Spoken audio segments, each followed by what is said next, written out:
Here we go. PA League Division 2, the Titan versus the NikolaMX.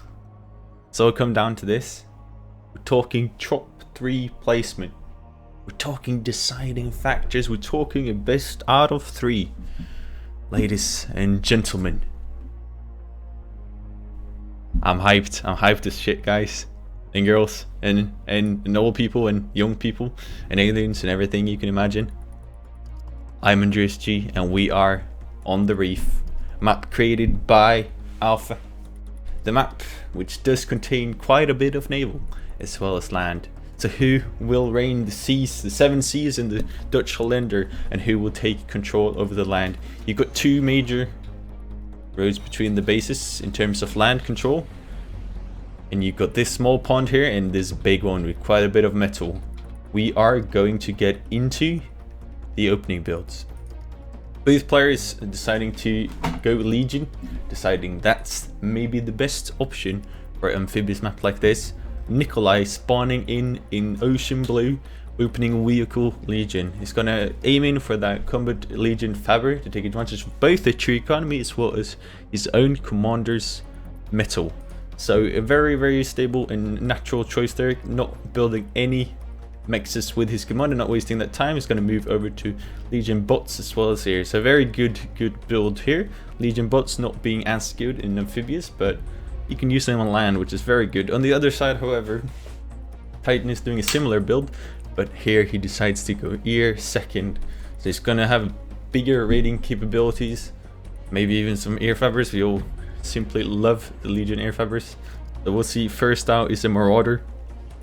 If he's lucky, if he uses it right, he can pick off some very crucial fabbers at Nikolai's expense. So we see 1 fabber out, then over to 1 combat fabber, over to 1 fabber, which is the exact same to see at Nikolai doorstep. So very standard stuff out from both of them here, doing Legion and doing it correctly like it's supposed to do.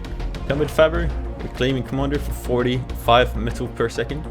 Very strong, very strong indeed. Here we see the first scouting party out for Nick, investigator here.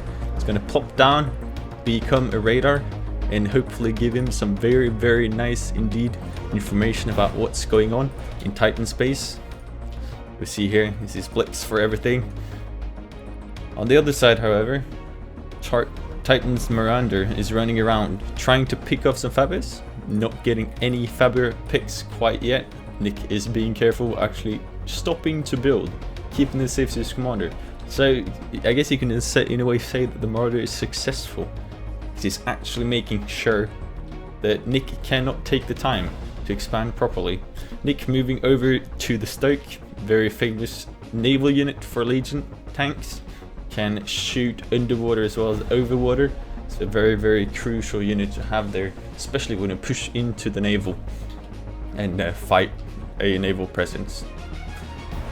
Now Titan is getting up a radar, an expensive one, but very good indeed. Manages to see this investigator, gives him it's very important to make sure your opponent doesn't have constant information about what's going on in your base. It's a very crucial thing out there from Titan, who seems to be going pretty heavy ear. It's interesting to see his composition here, going more Marauders than Dauntless.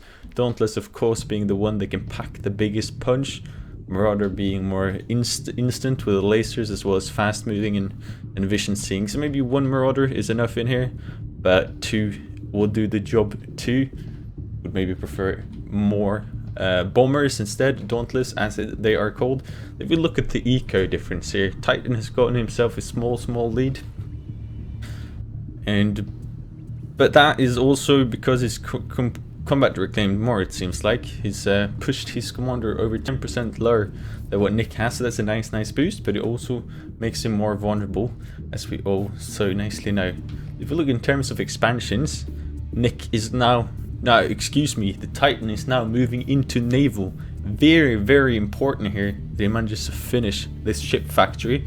Will give him some naval presence. It's going to be able to build all the metal that is in the naval, but in the meantime Nick is aggressive indeed. And he does manage to pick off one of Nick's fabbers over here in one of his mexes, but in comes the entire and stops that. Nick himself also going into the naval. It's going to answer so nicely to Titan, even though he's not aware of it. This is the natural timing to go into the naval. Very curious choice here from Nick. He's going to move into the starship projector, which is the orbital factory of Legion. It's going to give him access to orbital fabbers, which then again can build orbital star cannons, which can shoot units. Tier 2 fabbers as well as Tier 1 unit together with a Scorpion. That can be a very, very dangerous thing if he manages to get that up. But then again, we'll see what he manages to do with it. It's quite a bit off from where we are at the moment. Both players going heavy stokes in their compositions here because of the map we see here with a lot of naval. So it's very natural to see that. However, no entire in this composition from Nick. So that allows the Titan to just pick off all those units. Titan himself going Tier 2 factory. Choosing to go the armor factory for a Legion, which is a good choice, I would absolutely say. You accesses some hover units like the Panzer, which can go over water. But yeah, but it also gives you more, what should I say, direct approach to Tier 2, a harder approach, because the Tier 2 fabbers are much more expensive to run when it's vehicle. Takes a lot more units, a lot more energy. We see Titan's Air Force is starting to get dangerously big. However, we do know that the star cannons that we hopefully is going to see out from Nick very soon here have the capabilities to drop orb weavers around the map, Tier 2 entire, which can do absolutely amazing against the air. You see Nick's naval presence is starting to show here. Titan, however, is the one who's gotten the most metal out of naval, and we see that actually reflected in terms of production here. Titan double Nick's production, which is massive. We see he's been able to expand over here, mostly with air fabbers. We know Titan is very, very famous for his air fabbers indeed. So Nick is very crucially now needs some pressure to put on Titan.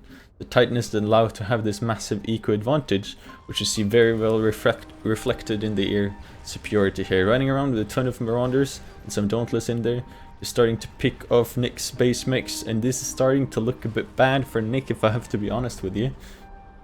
Just losing this core mexes here to air and just simply does not have anything to just respond with it. He's left with 3 mexes at this stage in the game. We're almost 9 minutes in, he doesn't even have Tier 2 out yet.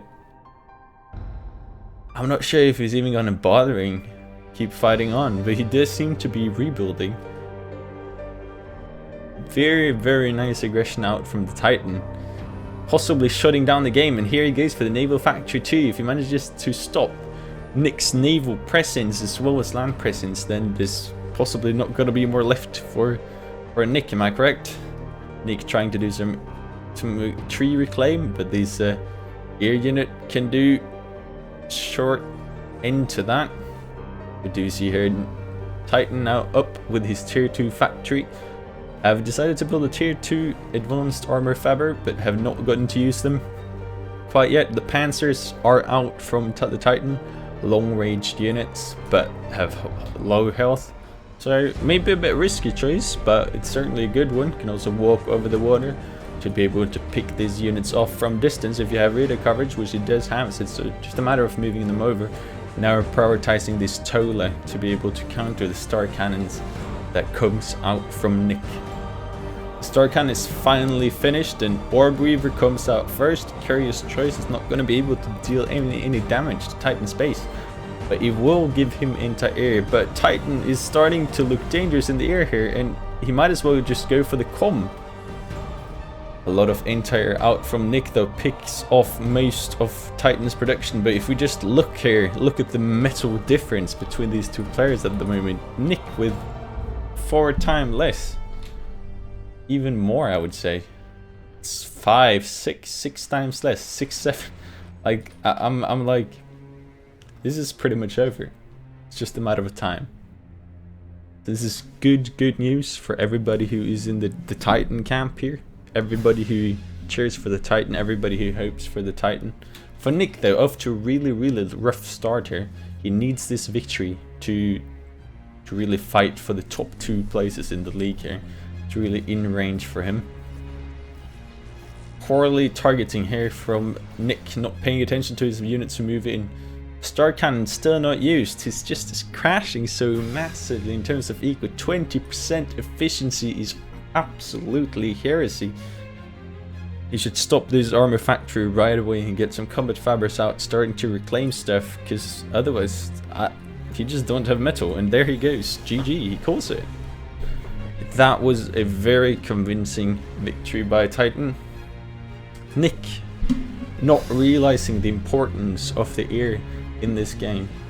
Titan just completely outproducing him in terms of air, and every pro player will tell you this. You do not want to just give away air superiority. Titan allowed to build a lot of air units that can attack ground, and well, you see the results of that.